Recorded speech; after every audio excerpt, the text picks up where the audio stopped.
El electromagnetismo es la combinación de la electricidad y el magnetismo. El electromagnetismo establece que cuando se hace circular una corriente eléctrica a través de un conductor, se generará un campo magnético a través de este, es decir, del conductor. Tenemos lo que conocemos como espectro electromagnético, en donde podemos ver cómo la frecuencia de las ondas de energía varía. Aquí tenemos poca frecuencia, aquí tenemos muy alta frecuencia. Tómese como frecuencia las veces que se repite la onda en un determinado tiempo. Aquí vean cómo se repite mucho, por lo tanto decimos que tenemos una alta frecuencia. Acá la onda se repite poco en un determinado tiempo, por eso decimos que tienen baja frecuencia. Aquí podemos ver si penetra la atmósfera terrestre las ondas de radio, de microondas, infrarrojo, visibles, ultravioleta, rayos X o rayos gamma. Por ejemplo, la capa de ozono nos protege de los rayos ultravioleta del sol y de los rayos gamma del espacio exterior. La luz visible pues es la luz del sol, si la penetra. Los rayos infrarrojos, también llegan rayos infrarrojos. Las de radio pues sí andan ahí en el aire. La longitud de onda anda alrededor del tamaño de los edificios. Las microondas alrededor de los humanos y los insectos. Los infrarrojos, la longitud de onda es tan pequeña como la punta de una aguja. La, la luz visible alrededor de los microorganismos. La luz ultravioleta alrededor del tamaño de las moléculas. La de los rayos X alrededor de los átomos y la de los rayos gamma del tamaño del núcleo atómico. Aquí vemos la frecuencia en Hertz, que en otro tema vamos a explicar exactamente qué es la frecuencia. Ya vimos el concepto de frecuencia con el tema de velocidad angular en el curso de Física 1. Inducción electromagnética. Es el fenómeno que origina la producción de una fuerza electromotriz o FEM, voltaje o tensión, en un medio o cuerpo expuesto a un campo magnético variable, o bien en un medio móvil respecto a un campo magnético estático no uniforme. Aquí tenemos dos imanes. Cuando un cuerpo metálico atraviesa un campo magnético, se induce en él una corriente eléctrica. Ese cuerpo metálico obviamente tiene que ser un alambre o algo metálico. Cuando un alambre corta las líneas de campo magnético, se genera en él una corriente eléctrica. A eso llamamos inducción electromagnética. La regla de la mano izquierda nos indica hacia dónde se moverá un conductor que está dentro de un campo magnético y en qué dirección se inducirá la corriente eléctrica en este. Si ponemos la mano en forma como de pistolita entre un campo magnético, el dedo índice indica la dirección de las líneas de campo magnético, es decir, van de norte a sur. El dedo pulgar indica la dirección en que se está cortando el campo magnético, es decir, hacia arriba. Por lo tanto, la dirección de la corriente inducida en el conductor quedará indicada por el dedo cordial, es decir, en esta dirección. También tenemos la regla de la mano derecha, que también nos va a indicar la dirección de la corriente inducida si conocemos el sentido de giro del campo magnético. Es decir, tomando el conductor con nuestra mano derecha y estirando el pulgar y enrollando los otros dedos a través del conductor, los dedos nos indicarán el sentido de giro del campo magnético y el pulgar nos indicará la dirección de la corriente eléctrica. Motor y generador eléctrico. ¿Qué es un motor eléctrico? Es un dispositivo que convierte la energía eléctrica en energía mecánica por medio de la acción de los campos magnéticos generados en sus bobinas. También otra descripción son máquinas eléctricas rotatorias compuestas por un estator, es decir, una parte fija, y un rotor, aquella que da vueltas, que rota.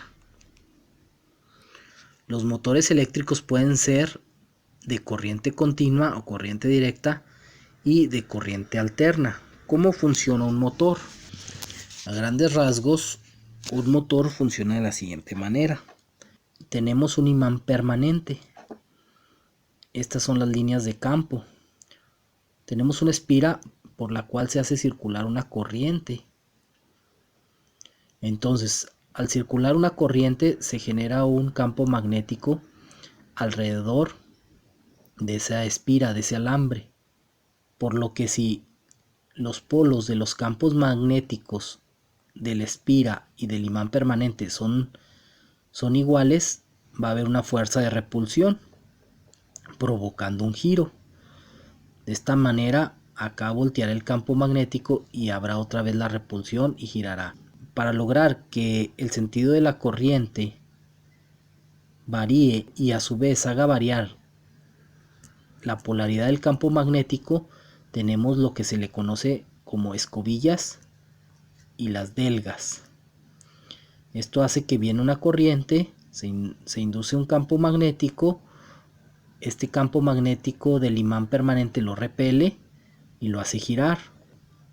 Cuando da vuelta, esta delga queda en esta escobilla y se vuelve a producir el giro, y así sucesivamente.